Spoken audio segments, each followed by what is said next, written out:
In 1968, Dr. King was assassinated and Chicago was set ablaze. McDonald's franchises sat empty and they needed a plan. Operation Breadbasket had one. Put black owners in black neighborhoods. So in December, Herman Perry became the first black operator of a McDonald's franchise in Chicago. And it worked. More black operators followed, and a pipeline was created. But there was a catch. McDonald owned the land, they set the fees, and they picked your lots. So join us today while we talk about how McDonald's created a black franchise empire and everything that it cost. I'm your host, Country Boy. This is One Mic Black History, and if you like stories like this, you can find more stories like this at onemichistory.com. But without further ado, let's get started. After World War II, America built a new life around cars and suburbia and highways. Interstates cut through black neighborhoods. Urban renewal cleared blocks in the name of progress. Banks drew red lines on maps around black homes, and the GI Bill helped white veterans buy homes and businesses at a greater clip than their black counterparts. As factories left the city, steady jobs left too. White flight followed, and with that went supermarkets and many white-owned stores. By the mid-60s, a lot of black neighborhoods had fewer jobs, fewer full-service grocery stores, and very little new investment.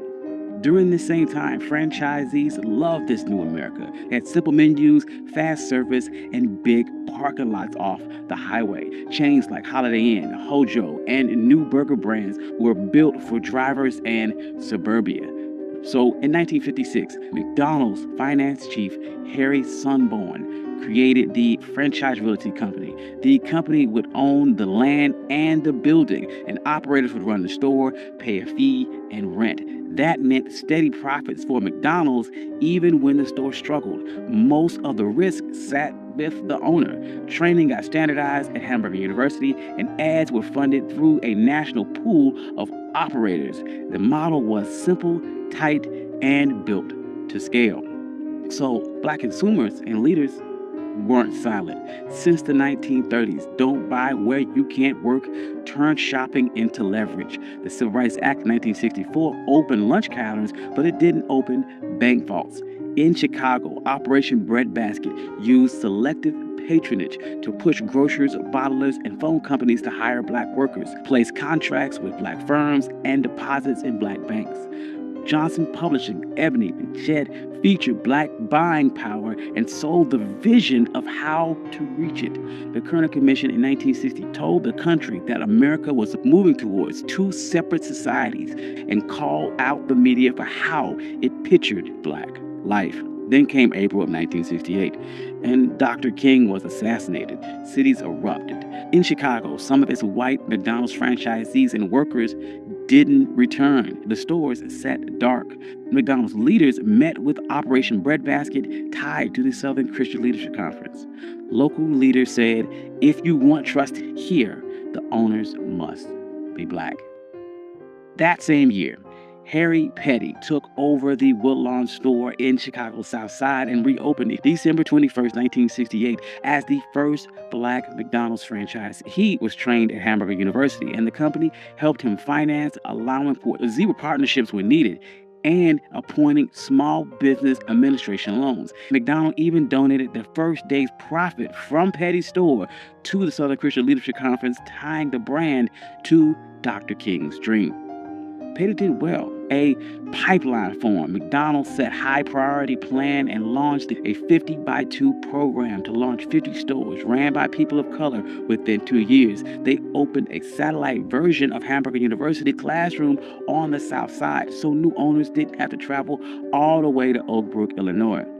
Black owners began to meet, and they formalized in 1972 the National Black McDonald's Operators Association. One member called the group both the NAACP and the Southern Christian Leadership Conference for black operators. It became the inside voice for the push for fair sites, trainings, and contracts. And on the ground, the stores mattered. Black store owners hired locally, sponsored schools and church events, and even supported scholarships. They called it goodwill, and McDonald's executives said that it was cheaper than advertising. Real estate helped too. After the late 1960s uprising, many black neighborhoods became cheap. Between 1968 and 1972, the land values in those areas fell roughly 30% on average. So McDonald's could buy low, build fast, collect rent and fees as their sales grew. So the black owners would then begin demanding better ads.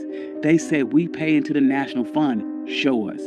In 1972, McDonald's would hire Tom Burrell's black-owned ad agency. Burrell called his style positive realism. It showed regular black life with pride after church, little league nights, grandparents and grandkids, not stereotypes and not pity. It would have lines like, "So good to have around," and "Get down with something good" at McDonald's. And those landed better than "You deserve a break today," which didn't fit with the lives of people who rarely had a break. Research showed this rose the brand's image, and dollars shifted to Ebony and Jet and black radio, and black artists and models and researchers like Viewpoint got paid to shape the black image. Then civil rights groups would push further. The NAACP used fair share agreements and contracts for black builders, insurers, and distributors.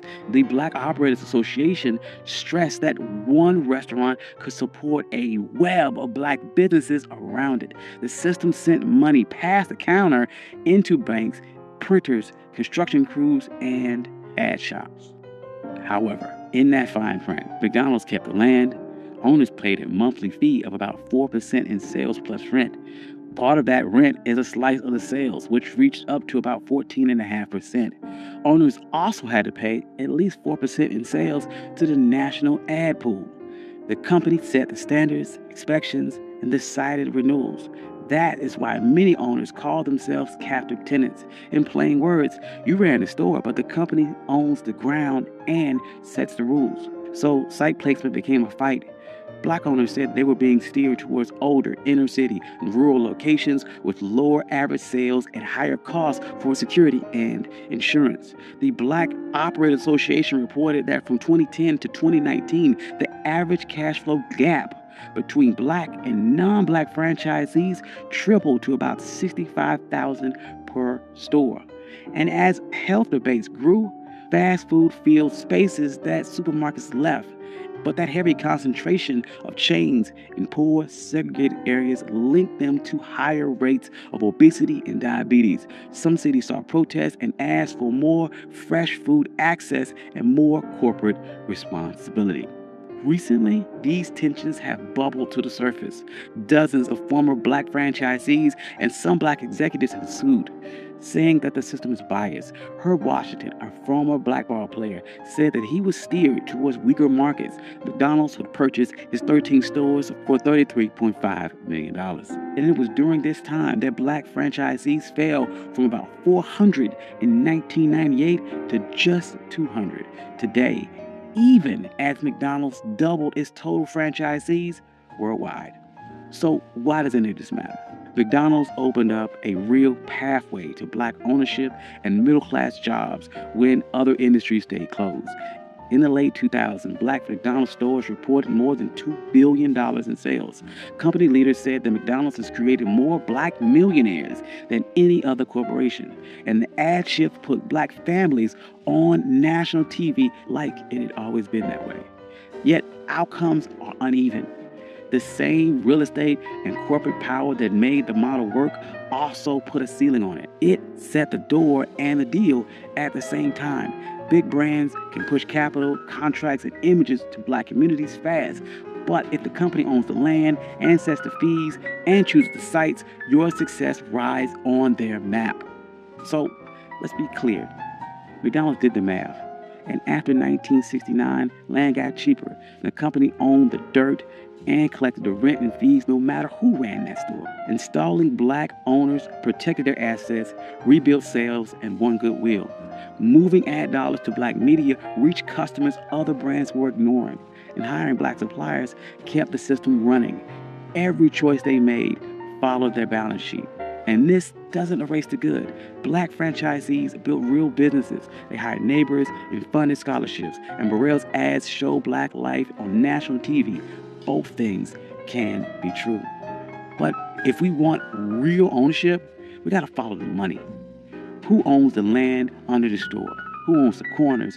Which banks write the loans? Which agencies control the ad budget? And which suppliers get the contracts? These are the answers that decide whether a franchise is built on freedom or just rents it. Thank you. This has been One My Black History. I'm your host, Country Boy, and this is how McDonald's built a black franchise empire. If you like stories like this, you can find more stories like this at onemikehistory.com. I'd like to thank all my financial contributors. Without you, none of this could be possible. Thank you all. I love you. Peace.